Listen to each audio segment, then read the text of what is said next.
या no no no no. Okay right. Reena तुम अभी तक नहाई नहीं? जाओ जल्दी से नहा लो और अपने गंदे कपड़े मुझे दे देना, मैं धो लूंगी। भाभी हफ्ते में मुझे एक दिन मिलता है रेस्ट करने के लिए, लेकिन उसमें भी आप बार बार आके मुझे डिस्टर्ब करती है। सुबह में जल्दी आके उठा देती हैं, रीना ये करो रीना वो करो, कोई प्राइवेसी नहीं छोड़ी आपने मेरी। ये क्या बोल रही हो रीना? मेरे कपड़े मैं खुद धो लूंगी और जब मेरा मन करेगा मैं नहा लूंगी, आप जाके अपना काम करो। आओ भैया।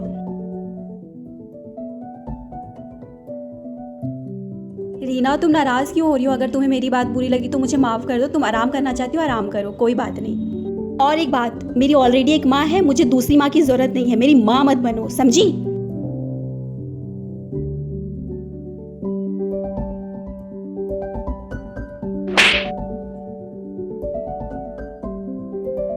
तुम्हारी हिम्मत कैसे हुई मेरी भाभी से ऐसे बात करने की? मेरी भाभी मेरे लिए सिर्फ भाभी नहीं, वो मेरी माँ है, माँ। तुमने इस औरत के लिए मुझ पे हाथ उठाया जो हमारा घर तोड़ना चाहती है। मानना पड़ेगा जेठानी जी, आखिर जो आप चाहती थी वो आपने कर दिया। हमारी जिंदगी में आग भाभी ने नहीं, तुमने खुद ने लगाई है। रीना तुम मेरी उस भाभी से नफरत कर रही हो जिसने मेरी माँ बाप के जाने के बाद मुझे पाला, मुझे संभाला। ये नहीं होती तो आज तुम्हारे सामने मैं भी खड़ा नहीं होता। जानती क्या हो तुम मेरे भाभी के बारे में? एवर जी शांत हो जाइए, रीना नादान है अभी, उसे माफ कर दीजिए मेरे लिए प्लीज। बस करो तुम्हारा नाटक, मुझे तुम्हारी हमदर्दी नहीं चाहिए। बस भाभी बस बहुत हो गया। अब आप देख रही है इसकी बढ़ती बदतमीजी।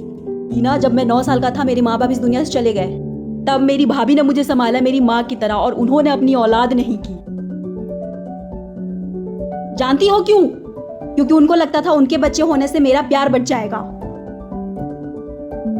और जब तुम इस घर में आई तो उन्होंने तुम्हें अपनी बेटी की तरह माना, लेकिन तुमने कभी उनकी रिस्पेक्ट नहीं की।